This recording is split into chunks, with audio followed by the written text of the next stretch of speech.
Welcome to today's WNBA Author Talk. My name is Julie Frey. I'm a member of the Women's National Book Association's Greater Philadelphia chapter, and I serve as the WNBA's Communications and Events Chair. It is my pleasure to welcome Angie Kim to today's talk. Angie is an international best-selling author of Miracle Creek. Miracle Creek was her debut novel, and it has won the Edgar Award for First Novel, ITW Thriller Award, Strand Critics Award, and the Pink Leaf Prize, which is WNBA New Orleans Mystery Book Prize. It has also been considered a best book of the year by The Time, Washington Post, Today, Show, Real Simple, Amazon, Kirkus Reviews, Library Journal, basically everywhere. It was also a 2020 Great Group Reads selection. As many of you know, Great Group Reads is a WNBA program, and the WNBA's book club only reads Great Group Reads books, and Miracle Creek was our selection for this month. Angie has written for Vogue, the New York Times Book Review, the Washington Post, Glamour, and numerous literary journals, and she lives in Northern Virginia with her husband and 3 sons. A quick note, if you're joining us on Zoom, feel free to write any questions you have in the Q&A. We'll be checking them throughout our talk, and there will be time at the end for audience questions. Welcome, Angie. Thank you so much, Julie. I'm so excited. And thanks for being here. Yeah, no, I'm so excited, and I love the WNBA. And thank you so much for having me. Oh, we're happy to. Can you start us off by telling us a little bit about yourself? Sure. Let's see. I feel like you've named everything about me in the intro. Something that you didn't say, which is that being a writer is my 5th career. So yeah, so Miracle Creek is my debut novel, and it was actually published the same week that I turned 50. And I did not, and actually FSG, my publisher, actually did that on purpose. So I thought that was wonderful of them. I was so grateful for that, and it made it so special. And I guess the other thing is that, so I started writing when I was in my 40s. So, a good thing for those of you who didn't, start writing when you were 5, like so many authors that I know and that I'm friends with. And I'm also a Korean immigrant. So there you go. Great. So can you start by telling us where you grew up? Sure. Yeah, I grew up in Seoul, South Korea, and I moved to the U.S. when I was 11. My parents and I moved here together, and I'm an only child. And for people who have read Miracle Creek, you'll know that there is a character that shares that exact bio, named Mary Yu, and she is essentially me, biographically speaking. And so I took a lot of my experience of being a middle schooler who comes to the US not knowing the language, not speaking the language, not understanding anything, really missing her homeland. And I gave her all of those attributes that I had myself. So there you go. Pop with 2 questions here. The first one actually is more of a comment. So I read your Glamour article, and for those of you who haven't, it's a wonderful article that talks about how Angie dealt with bullying when she was learning English. And I highly recommend you all read it. It gave me all the feels. I was laughing. I was supportive. I was like, wanted to cry. I wanted to pound someone. So I know it's just a little glimpse into your life, but it's a beautiful glimpse, and I appreciate you sharing that.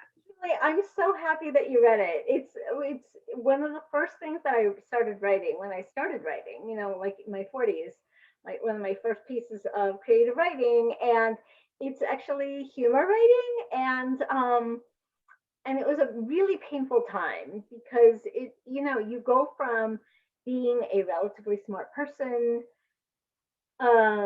who with a lot of friends and whatever, the way that I had, and then you go to an environment, especially middle school, which is tough enough anyway. Horrible. Still have nightmares about middle school. Absolutely. And it was horrible. And so I chose to take all of that pain and to focus in on a funny, it wasn't funny to me at the time, but it's funny now thinking about it.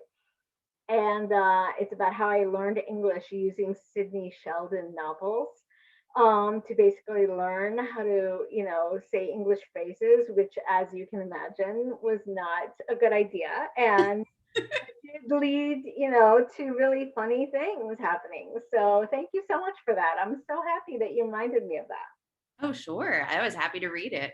I also thought it was really interesting when you think about Sidney Sheldon. A lot of people think about the TV and Broadway career, but some people may only know him as a novelist.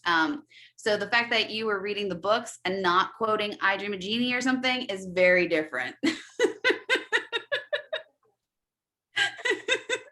because because I picked those books because they were in my aunt's home library, and I lived with my aunt and uncle when I first came over to the US. And I basically like read these, as an 11-year-old, that 11-year-olds really should not be reading Sidney Sheldon novels, which I think is probably clear to everyone.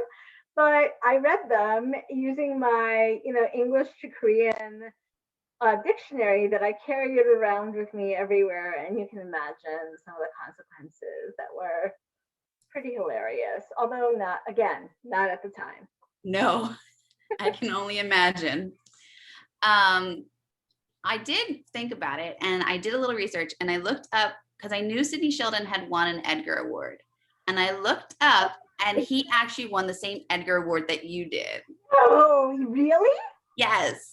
Oh my God, I love this, Julie. I love this. I can't believe that. Oh, I did not know that. So that's like a massive parallel that you have with him now. I know that. I wonder what his because for my Edgar speech, and what's funny is today was the Edgar Awards for Mhm.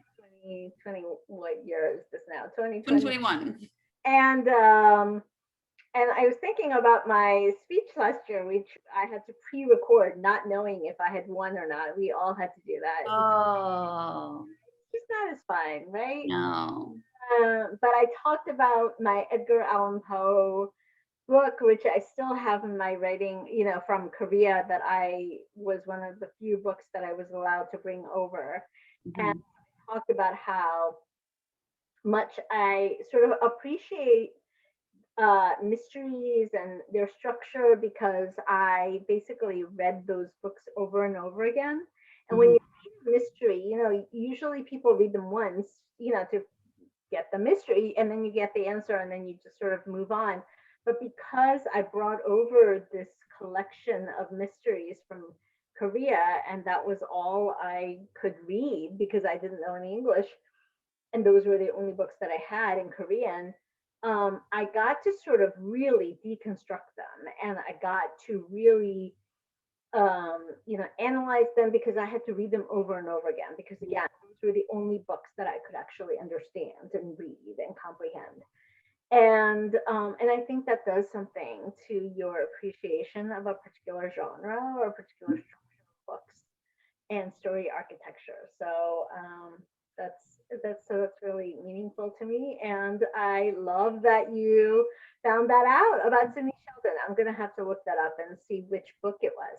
I should preface, at least according to Wikipedia. We know Wikipedia has errors, but Absolutely. No, I love this. This is wonderful. so many of us feel that books are our best friends. Yeah. But you really had that experience where your books were the way you could communicate. That was your like touchstone, it sounds like. Absolutely. And I think that that's one of the reasons why these books mean so much to me. And it's so funny because um I'm an only child, and because of that, and I didn't live with my parents. My parents lived in a store that was in a really dangerous neighborhood, so I wasn't really allowed to be with them very much. And so I didn't really get a chance to speak Korean after we moved. And so in a lot of ways, I've forgotten a lot of language. Okay. Yet when I see these books, this one particular volume of mysteries that I have from Korea, which I ran across when I was cleaning out my parents' house, as I was helping them to move. it just, it's funny because I can still read them, even though I can barely speak the language anymore. Mhm. And I think it really goes to how ingrained the words become into your brain, and the rhythm of the words and the sounds, becomes ingrained into your soul, really.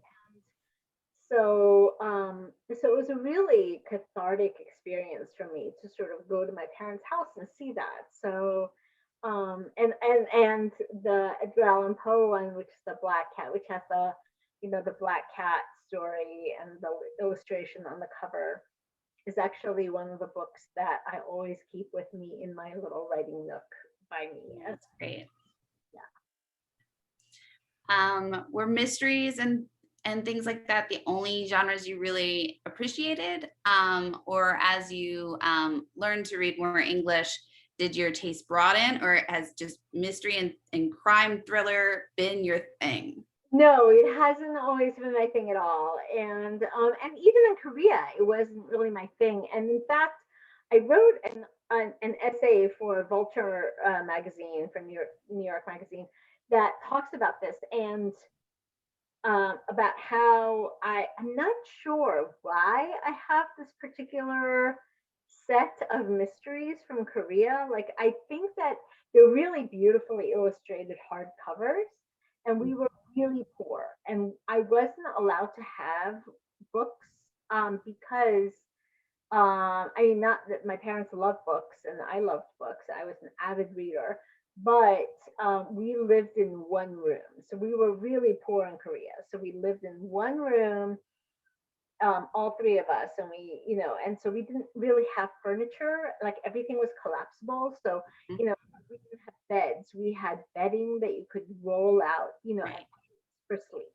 We didn't have a table for eating. We had, a collapsible table that you could sort of, like, set up when I was doing homework, or for dinner, and and meals and things like that. And so, we didn't really have much. It was one room that is so much smaller than, like, I'm in the corner of my bedroom and I'm just looking, and this is like 5 times the size of that room that was all three of us. So because of that, I couldn't have books because they just took up so much space. Right. So I learned to reread the same book over and over again, because I would borrow something from a friend or from a teacher, and Mhm. and I'm a really fast reader. And so I would just, read it, and then I would read it again, and then I would, like, I would read it like 7 times before I would return it to them. And I was only really allowed to have one book at a time. And I think this I got for a birthday present, the mystery set. Mhm. And I was trying to think, and my parents can't remember, and I can't remember. Was it because I loved mysteries that I got that as a present? Or was it because it was like a beautiful set that seemed suitable for a birthday present that wasn't that expensive? And so my parents bought it. Who knows? Like, those things mattered so much back then. Mhm. So, but whatever the reason, I fell in love with them. And so they really informed how I read and what I read. And then through AP English and all that kind of stuff, I learned to appreciate literature and all that kind of stuff. But I think my first love has always been in this arena. But that said, some of my favorite books are sort of the more literary books. I love books that play with genre, and that play with form, and that experiment with. Mhm. So whenever anything is experimental, I love it, and I want to, delve into it and figure out why that made it work or not work or whatever. Mhm. And I love sci-fi. I pretty much love everything, but I really love the books that play with genre and that try to mix different types of genre into one Mhm. work. That's, I think, my favorite. Well, and with mystery, you have that overlap a lot. You can have romance, you can have crime, you can have something that's more like yours, which is a courtroom drama. Yeah, there's so much overlap within just mystery, and like they call it suspense or thriller or crime or all these other words, but there's a lot woven in. Yeah, because And that's the thing. It's the marketers that tell us what genre we're reading, but it's the authors who are actually writing a whole bunch of different things. I remember when FSG, my publisher, when they asked me, they were like, "So, what genre do you want your book to be?" And I was like, "I don't even understand that question." And they were like, "Well, what do you want to be? Like, do you want to be more? Do you want to be considered more literary, or would you rather be considered more mystery slash crime slash thriller?" Mm-hmm. And I was a little afraid of the thriller, Yeah. just because, only because, I mean, I would love that. I love thrillers, but I was worried that because my book isn't as like quick from a pacing perspective, it's not like bam, bam, bam, like things happening one after Right. another. That if we sold it as a thriller, that people who love thrillers would read it and be like, "What? This is not a thriller. This is boring me. What are you talking about?" And that has happened some, I have to say. Really? People have said it bored them? I can't imagine that because I just went right through it page after page, couldn't put it down. And when we had book club on Tuesday night, most of the people there said the same thing. Now, some people did say that they put it down because it was intense at times. That would be a reason for people to pause and go slower. But Yeah, for me, from a pacing perspective, I thought you did fine. and most people do say have said that. It's just there are some people, I don't do this anymore, but on Goodreads or something like that, or when people tag me, and I used to read everything that people would write, and there were the occasional people that would give me like the lowest possible review and say, I went in thinking this was a thriller, and it's not a thriller because there's all this backstory and there's all this character, blah, blah, blah, and people thinking about stuff. And I was like, this is why I didn't want to, Yeah. want it labeled as such. But it's just but it is really interesting because then, if you but I do think that the people who come into Miracle Creek expecting literary, character driven type stuff tend to be more satisfied because then they're like, oh, there's this extra element that I didn't expect. Right. That makes Fun sense. and mystery and fun stuff, So yeah. That makes sense. So I want to back up just a little bit. Yeah. You mentioned your 5 careers. Can you tell us a little bit about your career progression? So it sounds like you did not grow up wanting to be a writer. I did not. It's so funny because I know so many people did. Like they were, when they were 5, even if they were like lawyers or doctors or whatever, they knew they wanted to be a writer. And it was only because their parents made them, go to law school or med school or whatever that they became writers. I was not that way. I actually always wanted to be a performer.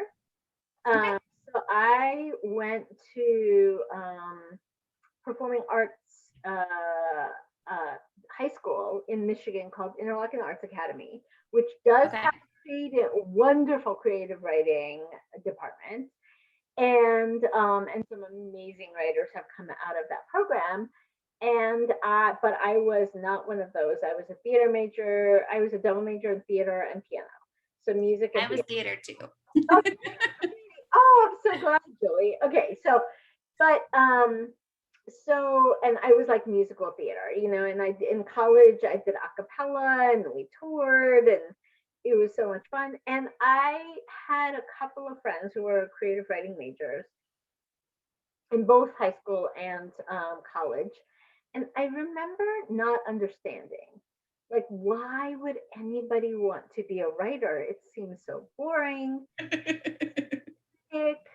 Why wouldn't you want to be there and like just perform, instead of I don't really understand what writers did, but I did enjoy the end product, the Mhm. books, because I was an avid reader. Um, And so I think so. My first career out of school was being a litigator, a trial lawyer. And I basically did that as an alternative to being on the stage. So I was basically told by my last serious acting coach, you are an actor who is Asian. This was in the 80s, and they told me, that's really probably not going to work out well. There aren't really roles for Asians, which was true. It's true, but it just angers me so much that it's in that 20 years or whatever, it's still so hard to find Asian roles. Oh, it's so hard.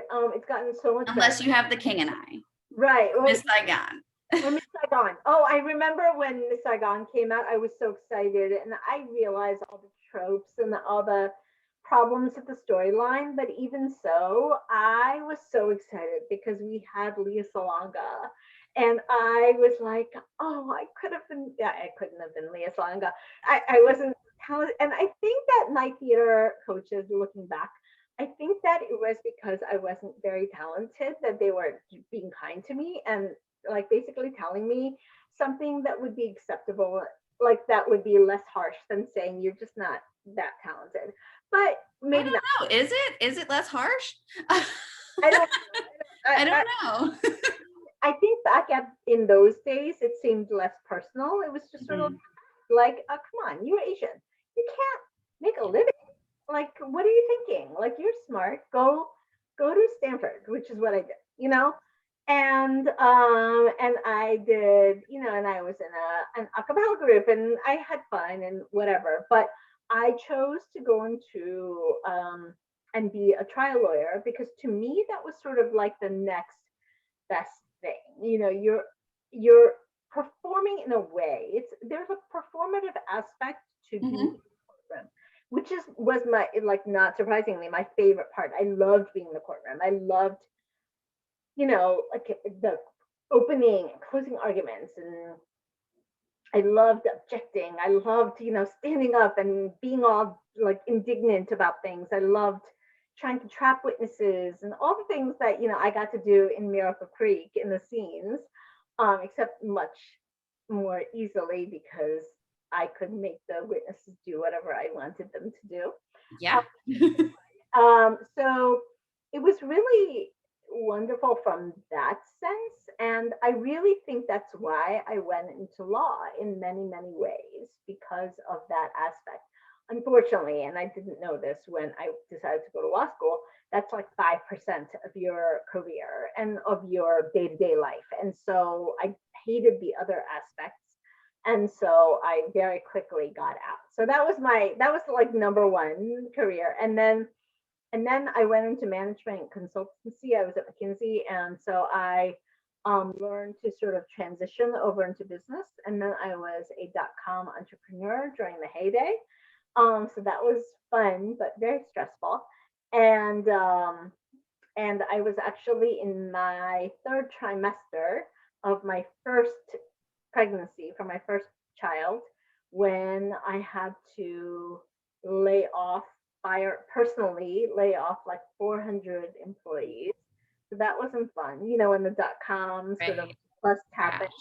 Yeah. And so my company was sold to a public company the same month that my first child was born. So I decided that this was like a sign from the universe and I should stay home and be a stay-at-home mom, which It I sounds was. like you like to group your big events. You sell a company and have a kid. You launch a book and have a milestone birthday. You're right. Oh my God, I love that. Nobody's pointed that out. I haven't. And so I was a stay-at-home mom for about 10 years. And during that time, all three of my kids, all boys, they're wonderful now. They're fine, like health wise. But when they were babies slash toddlers, they all had different things, medical things go wrong with them. They were like medical mystery type things, like House MD kind of stuff. And so there was a lot of time spent with hospitals and doctors and different specialists and whatever. And it just, my whole life for about 10 years was trying to figure out medical stuff. And, and taking them to different doctors and specialists and therapists and things like that. And so at some point, I started writing as just a cathartic release. I needed to sort of talk about all this stuff. And I found catharsis in that. And it was really freeing and wonderful. And when I started focusing on that as a craft, like doing essays and stuff, I thought, this is what I have been looking for all my life. The thing that I want to do day to day, that when I look back, I also, like from a holistic perspective, I love also, that I'm proud of and that I'm satisfied. Something that gives me satisfaction on the micro and macro level. And so it was really wonderful. And I turned to fiction because my husband said, these essays that you're writing about the kids and medical issues and things like that, it's not just your story, it's our family story, it's the kids' story as well. And they can't really meaningfully consent right now because there's too little. And so, you really can't be going out and trying to publish this stuff. Mm-hmm. So not turn to fiction. And I was just like, fiction? I don't know how to write fiction. And so I sort of had to learn, and it was really just the most wonderful thing. And I'm so glad that everything happened the way it happened to lead me to that point. Well, that's kind of the way life works, isn't it? You start out with this plan or a general idea of how you want things to go, and everything blows up in your face in some ways. And life takes you on different tangents, things you thought you could do, you couldn't do. And then you end up in the place, and then you can look back and say, I'm happy about this place, and I wouldn't be here because if it weren't for those things. Absolutely. I love that. Yeah. I'll just give you a little background. For me, I got sick when I was 16 and it derailed my life. And so I ended up being disabled for the last 20 years. And so reading this book as someone who has chronic illnesses and autoimmune disorders and things was very touching for me because it presents people who are considered sick or other, not normally abled. It presents them in such a real and authentic light, but also a very empathetic light. And I really appreciated that about your writing. So thank you for that.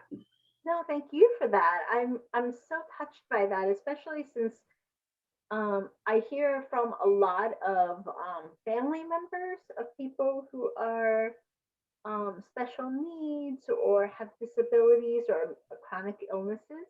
Mm-hmm. And a lot of them say that they saw themselves in that, and so they don't feel as alone, which I really appreciate.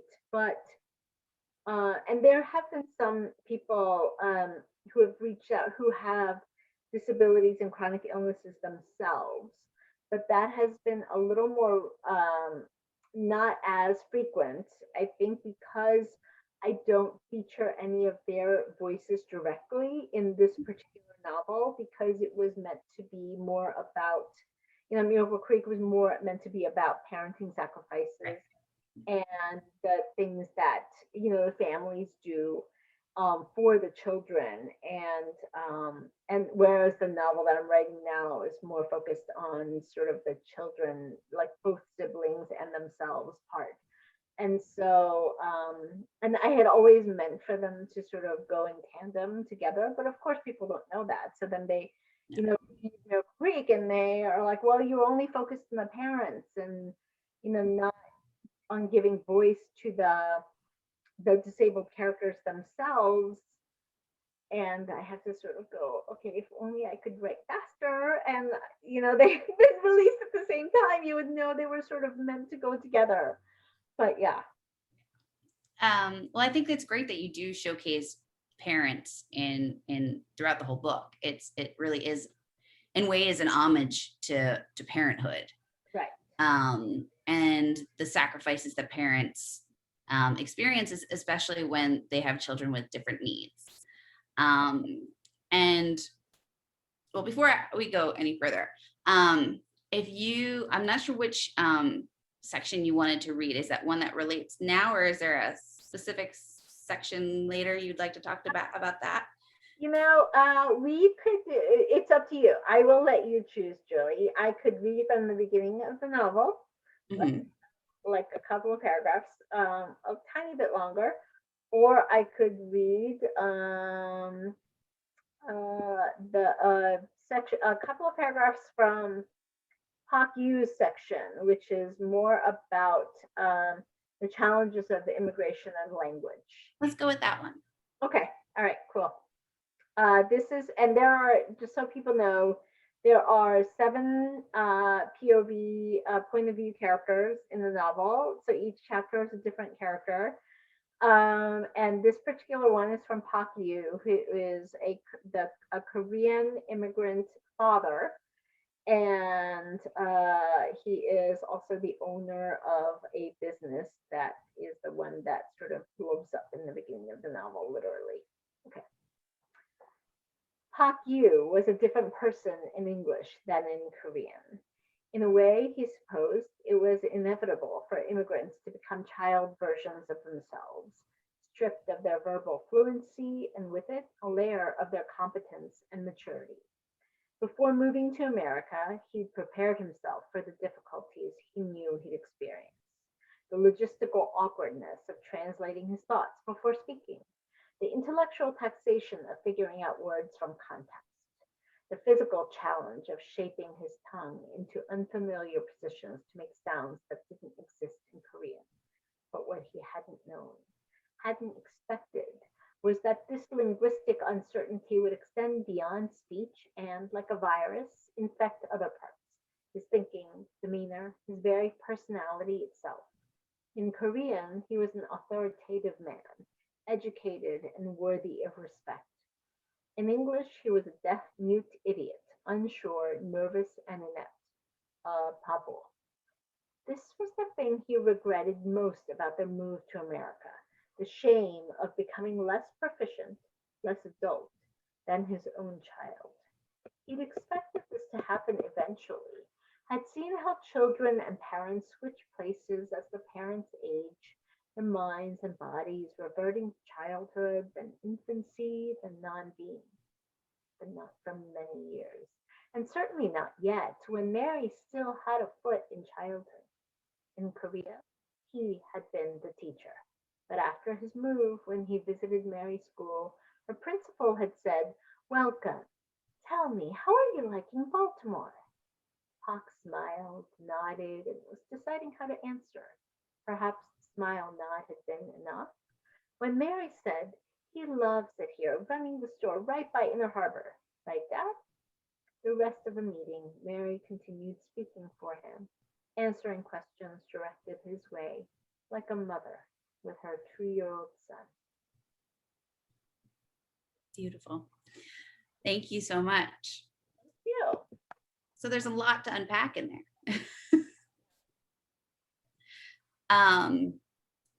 We talked a little bit right before this about the sacrifice.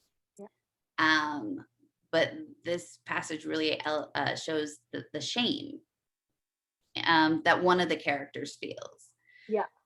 And that's something that other characters feel as well. Different reasons for shame, but shame is a big theme actually throughout the book. Can you talk about that a little bit? I'm so glad that you said that. I'm not sure that many people have picked up on that, and I end up always bringing it up because people always ask. They say, there's a lot of people keeping secrets or not saying the full truth, or and telling white lies. They're not bad people, so it's not like they're like being nefarious and whatever, but they're just not able to tell the full truth, what is up with that? And I end up having to talk about shame because I think that's at the root of it. I I think, agree. yeah, I think shame is the most powerful emotion we have. Certainly the most long lasting, if not the most powerful. Like even the things that seem really powerful and overpowering at the time, like first love, teenage love, or um, grief when someone you love dies. I think those can ebb and sort of fade and mellow with time in memory. But for me anyway, when I think of things that are shameful, that I'm embarrassed by, even from childhood, I still get flushed, with shame. I can still feel, and sometimes it even grows. And I think shame is something that I always like to say that Koreans do really well. I think it's like a huge thing for Korean culture, for traditional Korean culture. I think it's if you watch any Korean soap operas or anything, you'll see this a lot in there. There's a lot about, you can't shame our family, you can't shame yourself. You can't. You have to not talk about, for example, mental disability, quote unquote. You can't talk about things that um, will bring shame to the family. So, you have to keep the secret, or even from your brother or sister, or aunt or uncle, you can't tell them this or that. There's a lot of that. And I think that happens a lot in my novel. And so the characters, I think understandably, based on their culture, do keep a lot of secrets. They don't want to talk about this. And they're not really allowed to talk about it. And, and then there's like stuff with respect to sexual things, which of course, even outside of the Asian culture, I think are things that a lot of people are ashamed of, and so therefore don't like to speak about or tell white lies to the extent that they can. And I think this is also prevalent in the sort of special needs slash chronic illness culture as well. There's a lot of, sort of shame about stuff, even though there's really, if you think about it rationally, there's no reason why people shouldn't feel shame, Mhm.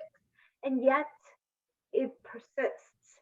And so I think it's one of these things that is there and we just don't talk about it very much.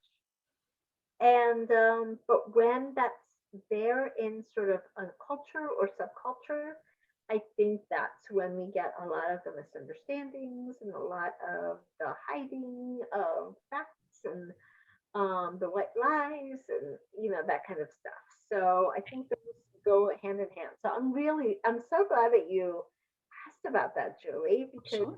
mostly I'm the one who's always having to bring it up and sort of, have you considered the role of shame and all of that? Yeah, that's great. Thank you. Oh, you're welcome. I think that as a society, um, there's so many things that we put right out there, but there's so much that we don't. And there is that implicit shame that goes to the things that we don't put out there. Absolutely. From my experience, there were years when I tried to pass as a fully abled person because I have an invisible disability.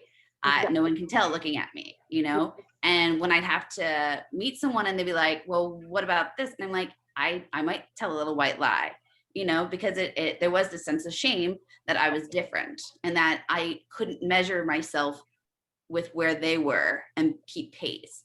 And I think that sense of competition is something that's completely ingrained in the American society. Definitely. That we look at each other and say, well, they have this, so they're better off than I am. Why can't I be there? Or, oh, they have that, so I'm much better off. We constantly shift and put each other down in ways instead of actually connecting with each other and finding out about each other's differences and how we can actually elevate each other. Absolutely.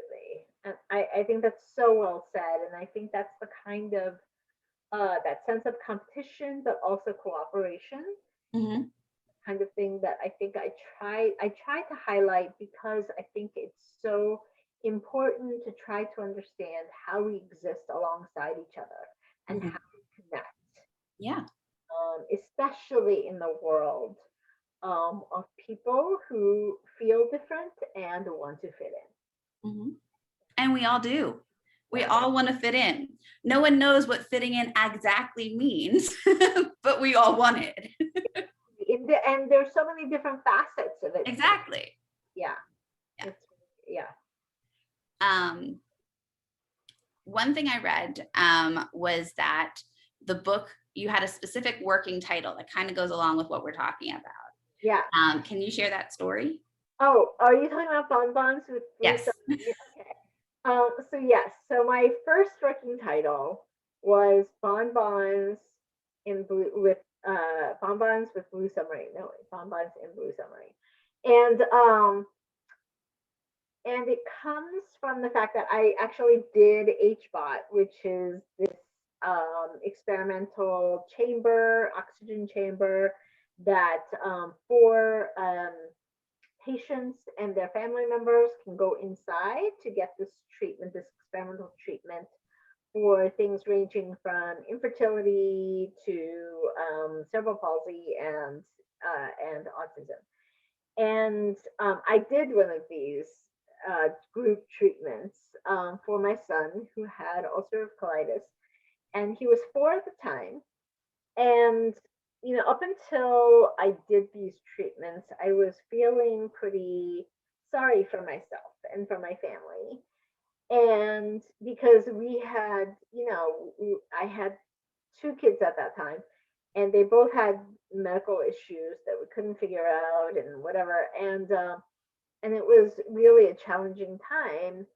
Um, and I felt different. I felt like not my kids as much because they just had these issues, but I had to like spend all of my time cooking stuff from scratch and just things that I'm really not good at and that I hate doing. And so I just felt very sorry for myself. And then I went to um this HBOT chamber, and I was locked inside. I was sealed inside this tiny chamber um for an hour at a time with other families. And the other families that were in there were kids with autism who couldn't talk, who had cerebral palsy, who were in wheelchairs and had feeding tubes. So then I felt horrible. I was almost, I felt guilty that I had a child who could run, who could jump, who could talk, who could sing, who could do all these things. And I felt ashamed that I had thought of my life as so difficult when I was looking at these families that really had it objectively so much harder than I had it.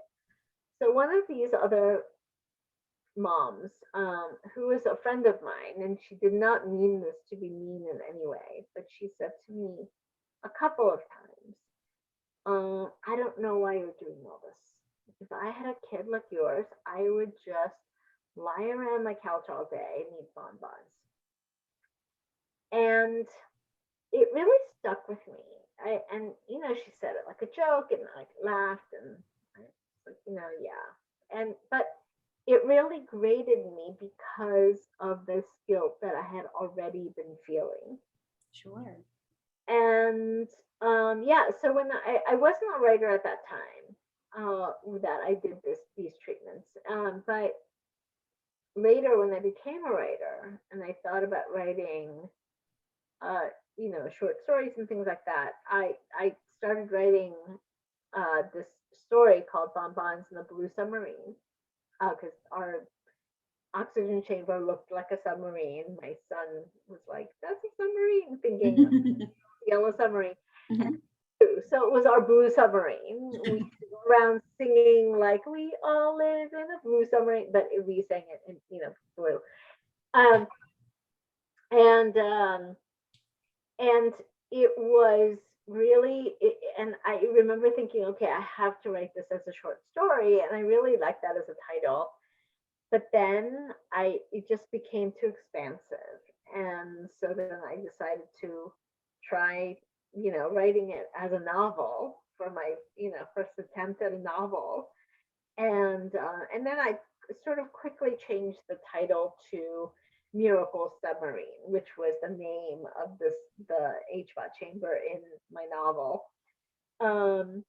But that theme of the bonfire, and that there's a scene where the characters talk about that, where one character says that to another, and it's sort of a pivotal scene from my perspective. It's sort of an emotional anchor for the novel. Um, but there are other themes that emerge, so that's why I decided to change the title. But I'm so glad that it spoke to you. Yeah, it did. And I think that that just that's an illustration that shows how we all have different lives, and it's so easy to judge the other person's life. Yeah, And if we just have a little bit more empathy, right. um, things can be better for everyone. And I understand we do it all the time.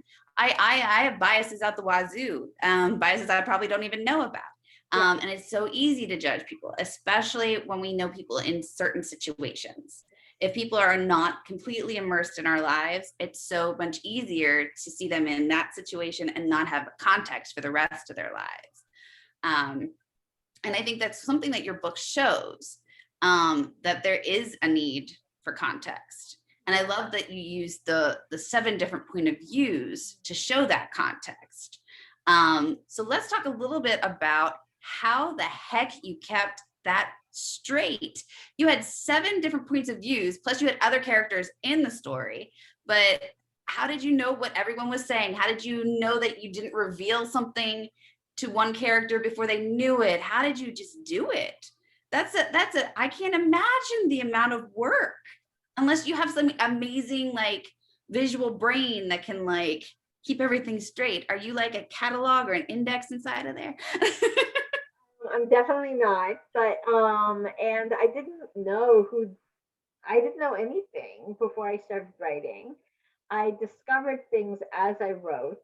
I didn't know who did it until about halfway through the novel when it became sort of, So I think you're a pantser, aren't you? totally a parent.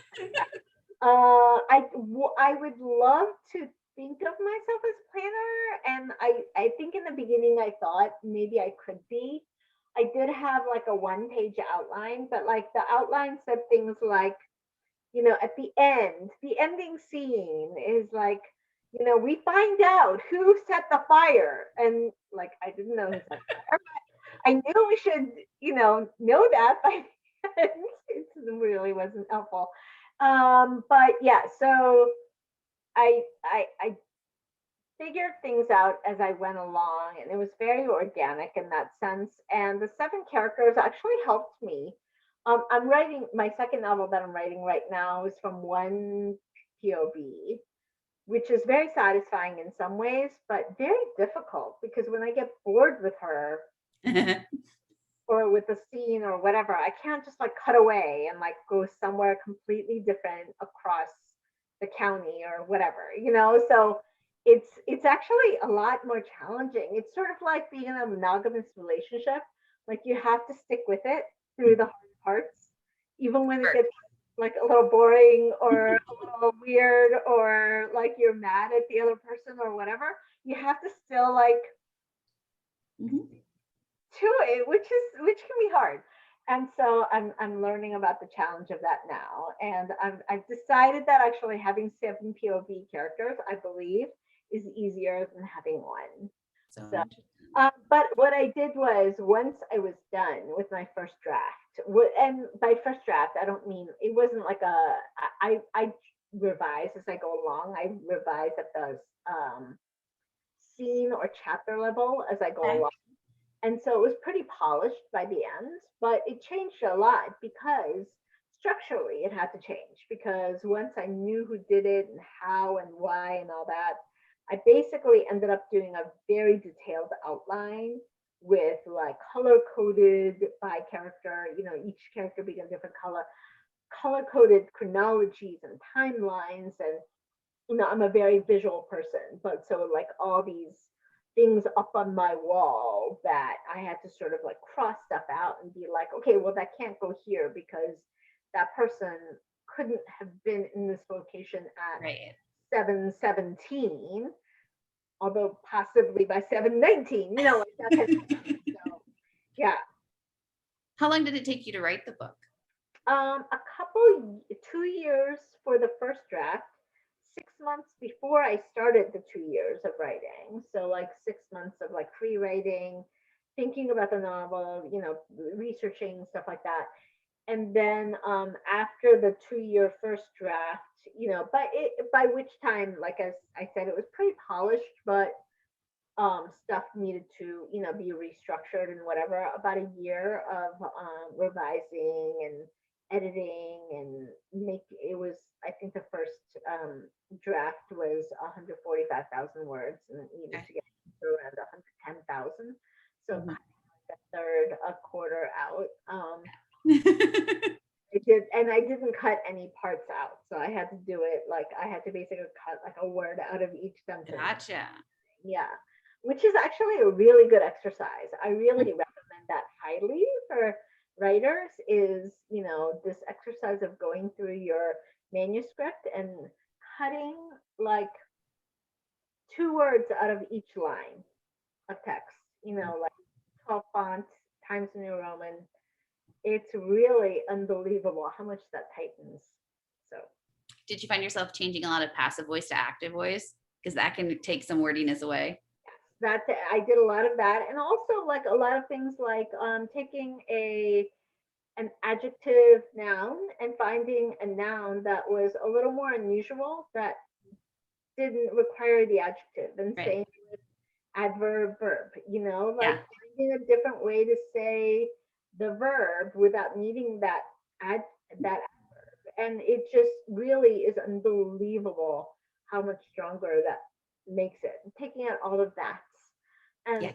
like stuff like that. Yeah.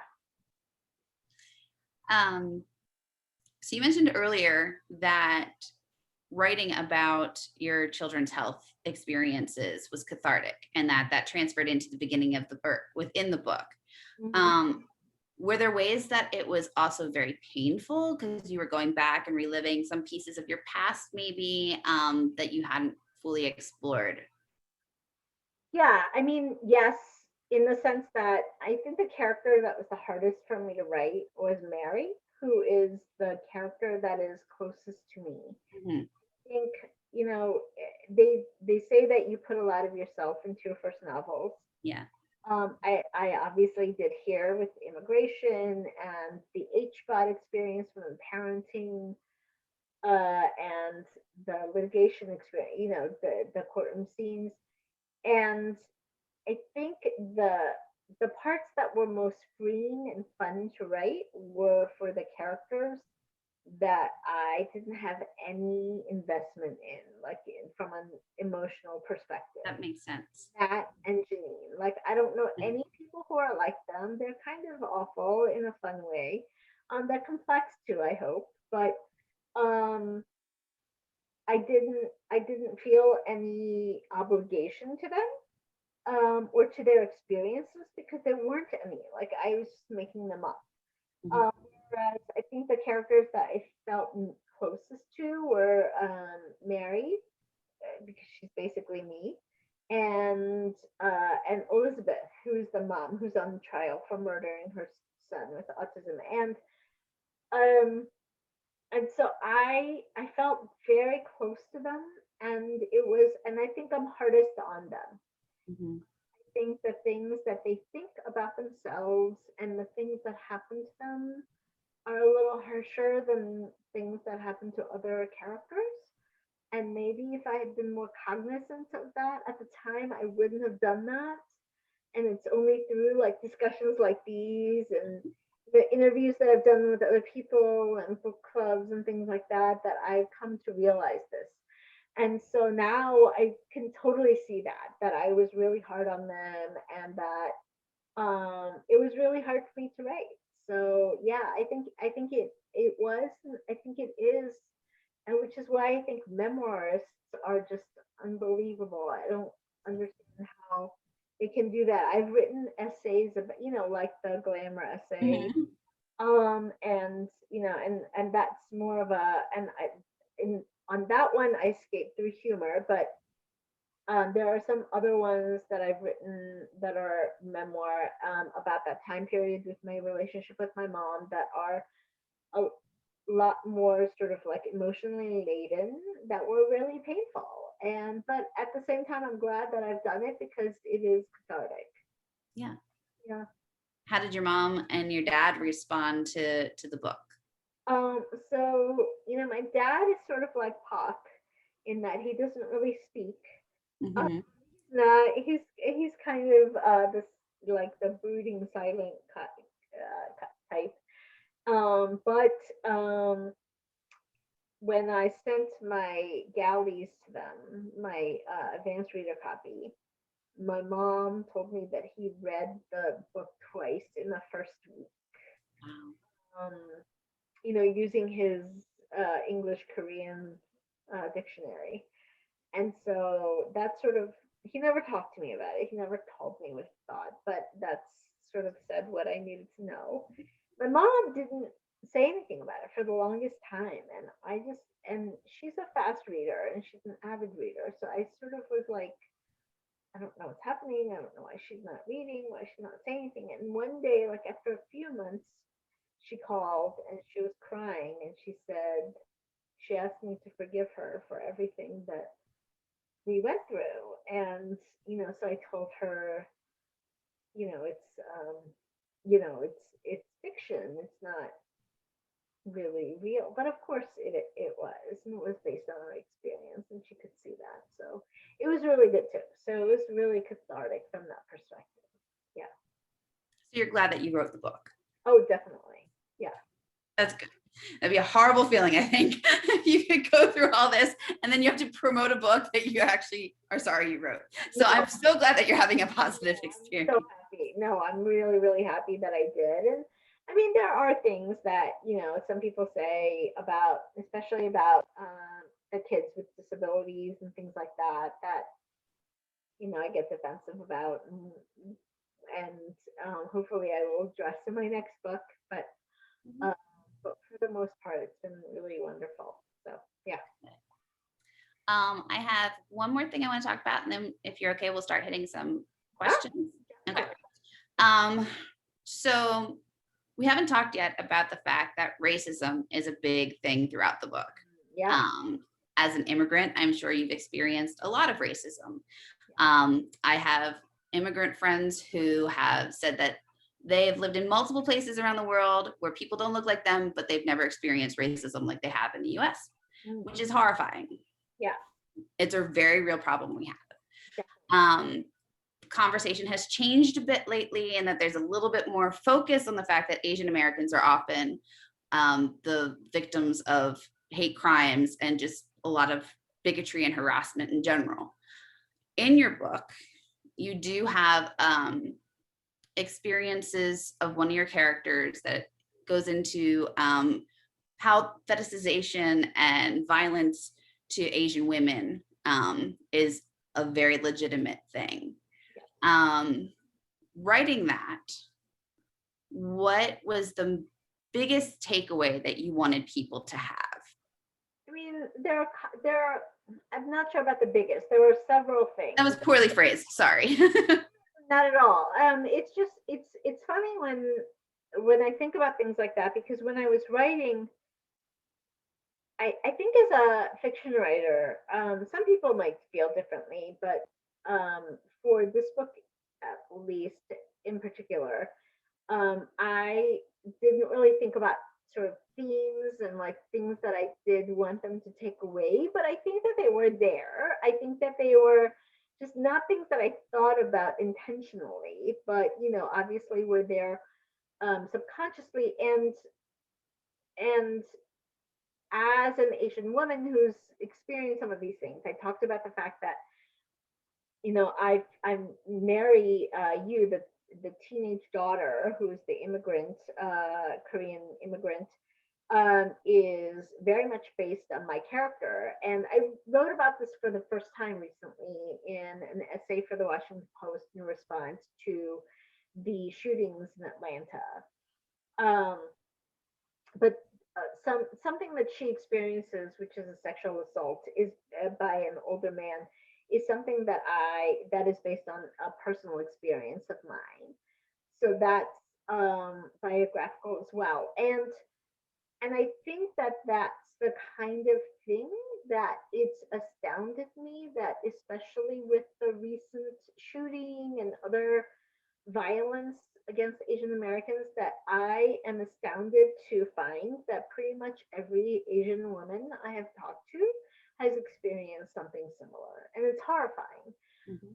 Um, and it's shameful for our country, and it should be. And so I guess when I wrote that scene, this scene of the sexual assault, as well as a separate scene about sort of the fetishization of Asian women by a different character, who's also Korean. There were I didn't mean to write those scenes. I didn't set out when I sort of was thinking about the plot or what was going to happen with the characters. I didn't think like this was going to happen. They just came out.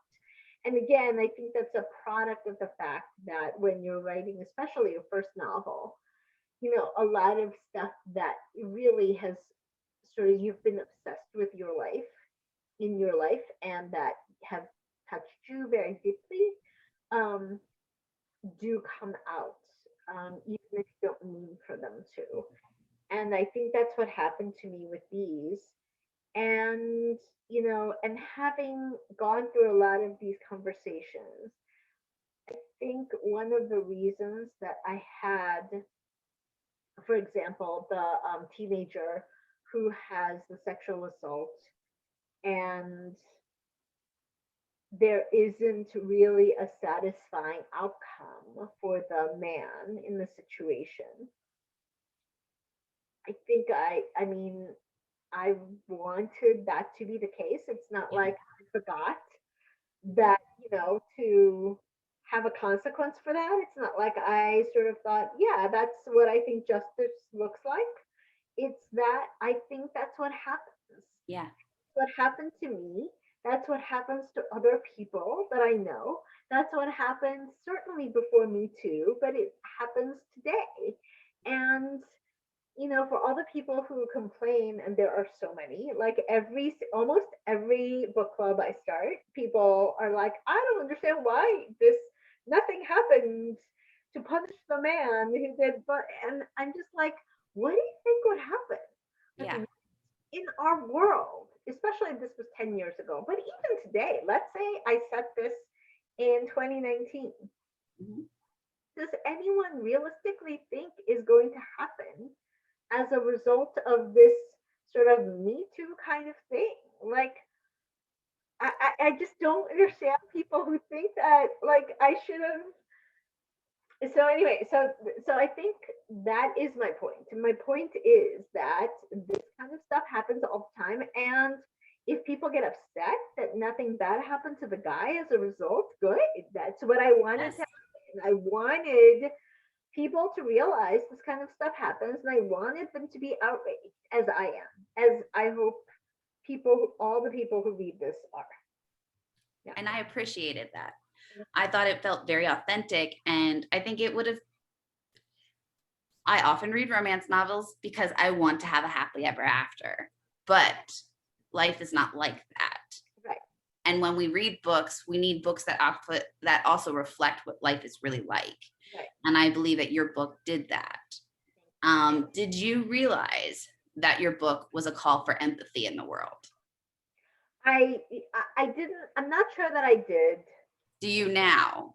I do now. I do now, and I hope that it is. I think that the groups that I talk about, that who are the characters, the immigrants, and the parents of children with special needs and chronic illnesses, are the groups of people who really need and are desperate for connection and for empathy in this world. I feel like they're growing right now. Mhm. And these are groups that are growing and needing more and more support, especially with the last administration. And so I think that my hopefully calling attention to them and hopefully helping them to feel more heard and to feel like they're not alone because they know that some of these shameful thoughts that they have Mhm. are ones that are natural for people in that situation to have. I hope that that's what's happening. Yeah. I know it has for me and our book club, and I'm sure readers across the world who have responded to this book are taking, I'm hoping they're taking up your rallying cry, and starting to realize that every single day we can be more empathetic to someone else. Definitely. And we have to do it for people who are from a variety of situations. It's not just people who are minorities. It's people who are daily struggling, and we all do that. To understand that everybody struggles in some way, and yes, to have more empathy for those who struggle more. Yeah. Yeah. So Thank you. Really. sure. So we have a couple questions here. Yeah. All right. Um, sorry, I got lost in talking and was not checking this. So, Alyssa, your question, can she give some examples of those books? I'm not sure what that responds to or is in response to. So, if you could just clarify that for me, I will come back to that. Thank you. Sorry. Sandy says, it's really quite amazing that you came to this country without knowing the language at the age you did, and you had such a disadvantage compared to other students socioeconomically, yet you still ended up being admitted and graduating from Harvard Law School. What do you attribute to this? Were you inspired by a teacher, your family, inner determination? How did you know how to do this? I'm coming at this from a talented and gifted teacher's perspective because because you obviously were, and I bet no one noticed because of the language barrier. Mm. Thank you. And I was at a disadvantage in many, many ways. And I think this is one of the reasons why I didn't think of myself as a writer and didn't really want to write for a long time because, I didn't feel comfortable with the language. Um, I don't, I think that for me, one of the things was of attributing what to attribute to is that I was so deeply insecure. When I came to this country in middle school, I didn't, I felt so inadequate in so many ways. I didn't know the language. I didn't know how to speak. I didn't understand anything. I couldn't say anything. I obviously wore the wrong clothes. Um, and it just fostered this deep insecurity in me. And I think I needed to sort of have an objective proof that I was worth something. So I think in many ways, that's what drove me and motivated me. Um, and as for inspiration by teacher, absolutely. Mr. Hintz, Howard Hintz from my English teacher in high school is just sort of my to this day the teacher that I will always be grateful to. I think teachers are so important. Teachers are so powerful. And I think they can inspire and they can uh, help to give confidence to kids that maybe feel like they don't deserve it. And so I think the fact that you're a teacher, Sandy, is wonderful, and I am so grateful to you, and I'm sure that your students are so grateful to you. So please keep it up. All right. And then MMJCC Meditation says, Angie, this is amazing. As a writer and a mother of a grown son with multiple disabilities, I have not felt I want to write more about his life. Did so in 1995. And the view of people like him. You inspire me. Thanks also for addressing the cultural challenges. I don't have a question, but we'll read your book. Much good luck. Well, thank you so much. That really means so much to me. I feel like some of the comments and emails and letters that I've gotten from people that have meant the most to me are from people who are people who are in this situation that are very close to some of my characters who empathize with them. So thank you. I really appreciate that. And I hope you do read it, and I hope you love You will. It's so good. it. And then she clarified that her name was Sheila. Um, and then Alyssa is back saying, sure, the book she likes that experiment with genre. Okay, so I love this so much. So, like for example, I love Kate Atkinson, who is an author who experiments with different genres. I mean, I think each of her books is like a particular genre, like Life After Life is sci-fi. Um, she has her detective stories and whatever, but she moves from one to another, and I love that about her. I love um, Jennifer Egan's A Visit from the Goon Squad. I feel like that in one book, it's linked stories, but each story is so different.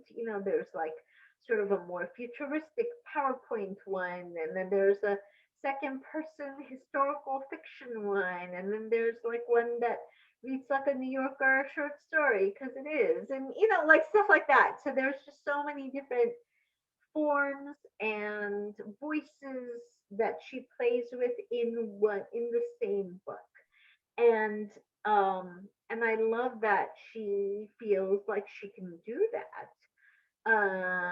I hope that most of the reviews of Miracle Creek have said that I've mixed different genres, and I hope that that's true. That it sort of mixes like like the courtroom, the legal thriller, and the murder mystery, and the literary family drama, and immigrant fiction, and whatever. So like any of those types of things. Another one that I love, that's one of my favorite books ever, is In the Lake of the Woods by Tim O'Brien, which takes a missing person mystery and like completely upends it because he so just so you guys all know, because I didn't tell this to my book club when I recommended it to my own book club, and they ended up hating the book and me, although I like the book because it's like Time Magazine's best book of 1997 or something, or 94 or something. um, but it is a mystery with a missing person as the premise, and we don't ever find out what happened to the person. But each chapter is like an evidence chapter, with different pieces of evidence that are listed for you, and backstories, and then hypotheses of what could have happened. And so it's really a playful form of that, and it's got like lots of footnotes, and it's just really a wonderful way to sort of say you don't have to just because it's a missing person mystery doesn't mean that you have to treat it like the way that mysteries are, you know. Mhm. And then like for example Ishiguro, Never Let Me Go, sci-fi coming of age historical fiction. It's got that historical fiction feel, even though we don't know when it is. Um, all combined into one. His latest, Clara and the Sun, which just came out last month, which I was fortunate enough to read last year, and I can't. I've read it like 3 times, and it's dystopian sci-fi about an artificial intelligence, about a robot, but it's also a coming of age about that robot. Like it, and obviously it's literary fiction as well. So it's like all of those things mixed into one. So those are the novels that inspire me and that sort of set my imagination free and that I aspire to be like. Very cool. I love your enthusiasm. Very excited when I think about and talk about books. So, oh, good. Lisa says, love Never Let Me Go. Okay, great. I'm so happy. Oh, okay. Neurofiber. Okay, so she says she's the mother of a 10-year-old daughter who has neurofibromatosis. Okay, so that is the, I said earlier that I have 3 kids all of whom dealt with different issues. So that is actually what my third child, we think that he doesn't actually have it. It was just something that we thought he had for 8 years. And I mean, so like I know a lot about it. It's just so it's really unbelievable to me that you just said that. Okay, so anyway, hi Lisa. Please email me or something. I feel like we would probably have a lot to talk about. And I will share your contact information in just one moment. So, So final question. uh-huh. Shannon, the lead defense attorney, is a strong female character, something that is not always present in courtroom dramas and crime and suspense and thriller books. In the realm of crime dramas or courtroom dramas, we don't hear that many female writers' names. It's very much a boys' club. I mean, off the top of my head, I can think of John Grisham, Michael Connolly, Scott Turow, but off the top of my head for women, Lisa Scottoline, Right. and Meg Garner. And Alistair Burke. Okay. So there are some, but there are not nearly as many. Like, right. I'm sure if we went online and we Googled courtroom dramas, the list would be like almost all male. Absolutely. As a writer who has entered this mishmash of genres, where do you want to fit? Do you want to continue to write courtroom dramas so that you can elevate the female writers of the world in this genre? Or do you want to be like, I'm great being on this list for this book, but I want to explore other genres? Yeah. So, I mean, I think based on the fact that I talked about, like, Kate Atkins and how I love that she goes all over the place, you can probably guess what my answer is, which is that and also based on my own career track, which has been, up until now, like changing genres. I've changed entire careers, So the fact that I even want to continue to be a novelist after my first one is kind of shocking to like. And I think it was the great experiment that worked, right? Right. Well, I think one of the reasons though is that it's so different. Like each story is its own world that I can just lose myself in. And I'm not saying that there's not another novel in my near future where I will be like, oh, this would be great. And yeah, it's going to have great courtroom scenes, or it requires that or whatever. But I have in mind, I mean, I'm writing my second one now. I know what my next 2 to 3 are going to be. Okay. For sure, I know what my next one after this, so my third novel is going to be, and probably my fourth, and none of them are courtroom dramas. So, and it's not that I don't love courtroom dramas. It was really fun for me. I loved it. It's just I want to explore different things because that's just the kind of personality that I have, and like my third one is this next one is kind of a missing person mystery. But it's it's like I said, it's one person, one POV narrator, and so it's very different and it's got a lot of humor in it. I hope it's really funny. And even though it's also incredibly sad, and then that's life. Yeah, my third one is that I'm thinking of is a dystopian sci-fi kind of novel. And then the fourth one is kind of sort of this epic romance. And so, so there's like many things. I love it. But I'm so glad that you said that about Shannon, because I do think that it's really too bad because there are so many badass, like amazing female litigators out there. And it really kind of pisses me off that like most of the ones that we think of as role models that are in TV and movies are these guys. And then the ones that are women are like Ally McBeal, who are goofy, lovable, but not super serious. Yeah, and like ridiculously thin, and Oh yeah, very and, true. and you're just like, why? Like, what does that have anything? I guess there was The Good Wife, so there was that. So, and she was really good. She was very thin too. Absolutely, and very beautiful. So yeah. But still, and I love that Shannon is not. She's like a little frumpy. She's like older, and she is just like an average person. And Mhm. she's also badass, and she's so good at what she does, and she's so competent.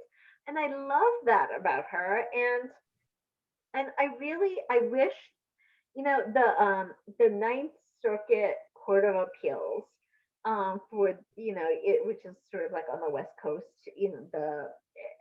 and it's like all the appellate judges. They actually picked Miracle Creek last year, and unfortunately, I couldn't go because of COVID. Right. But they picked it as like an all judges, uh, pick, which I thought was like so wonderful because it's a lot of male judges or whatever, district and circuit level. And I thought it was really cool that we had like the two lawyers were, one who's a black guy and one who is this kind of, like this woman who's like middle aged and whatever, like a regular person. And so I feel like we need more regular person, female, badass lawyers. For sure. I agree, and I can't wait for you to write female badass whatevers, not necessarily lawyers, but I'm sure you're going to have some amazing female characters in the future, and we're so excited. Thank you for this book. Thank you for this time. You've been very generous, and we hope that anyone who hasn't read the book, go buy the book, go read the book. Anyone who has read the book, please go leave a review, because reviews are great for authors, and that's a way they can sell more books. And share the knowledge about this wonderful book and this wonderful person, Angie Kim, with all of your friends and family members. So thank you so much. I'm going to quickly pop up looks like someone did say something. Sorry. Oh, wow, that's amazing. I will email you. Well, I'm going to share Angie's contact information. You can contact her through her website. Definitely. And of course, my PowerPoint is like stuck. There we go. All right. Yay. All right. Yes, but I'm at. There we go. Yes, it's angiekimbooks.com. Yay. Cool. And you can find her on Twitter and Instagram as well. Yeah. And on Instagram, it's Angie Kim ASK. Those are my initials. So I probably should have changed that at some point, but oh well. Yeah, that's where people already knew where to find you. Yeah. Thank you so much. Thank you very much. And thank you for everyone who attended. And we hope you have a good night. Thank you. Thank you. Bye.